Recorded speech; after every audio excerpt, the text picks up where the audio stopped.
I'm looking for a good place to set up a trail camera. Along the edge of this field runs a stream, sitting low between banks that rise up on either side. It's lined with thick hedgerows, trees, and dense undergrowth, basically a perfect natural wildlife corridor. It stretches all the way along this field and leads straight into a small patch of woodland. This particular area has some history for me. A couple of years ago, I saw a big black cat run from this very field.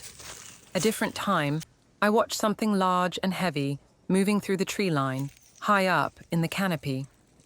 And this is also where I once heard a soaring noise, just like the sound a leopard makes. And if that wasn't enough, it's only about 800 yards from an area I call the boneyard, because of the number of skeletal remains and half-eaten sheep I keep finding there.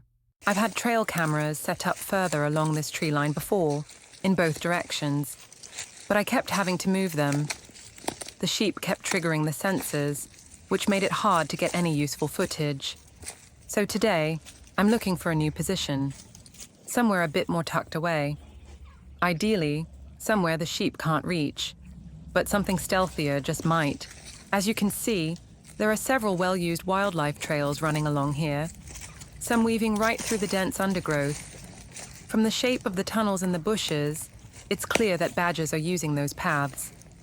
The tracks with more headroom are likely made by the local roe and muntjac deer, which are very active in this area. Some of the trails also dip down towards the fence line. It might not be obvious on camera, but there's a distinct track that passes under the fence and then continues up the opposite bank, across the stream. My husky is especially interested in the track leading under the fence. Her body language says she's pretty sure deer have passed through here recently.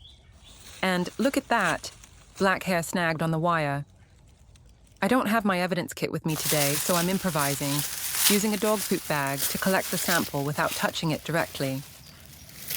This section of the fence is about 25 inches off the ground, which tells us whatever brushed against it is quite a bit taller than a badger. I've just slipped under the fence to check out the stream side.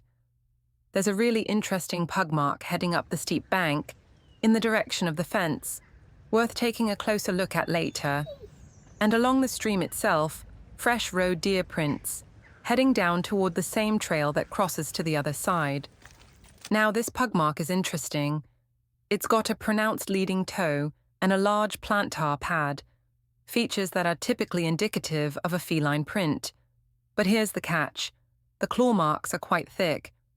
That could just be the result of the soft, sloping mud distorting the shape. Or it might suggest this is actually a canine print that's been skewed by the terrain. So for now, I'm calling this one undecided. This spot feels like a solid choice. It's nicely tucked away, with plenty of cover from the trees and thick undergrowth, and the steep banks on either side offer even more protection. It's clearly a well-used spot for wildlife. There's easy access to water here, and a discreet crossing point for animals wanting to move through the area while staying out of sight. I'm going to place the trail cam here and leave it for a couple of weeks. Hopefully, it's positioned well enough to catch anything passing through, but I'll check back and adjust if needed. I'll also be doing a follow-up video, taking a closer look at the hair sample I found. Really excited to get home and examine it properly, so stay tuned.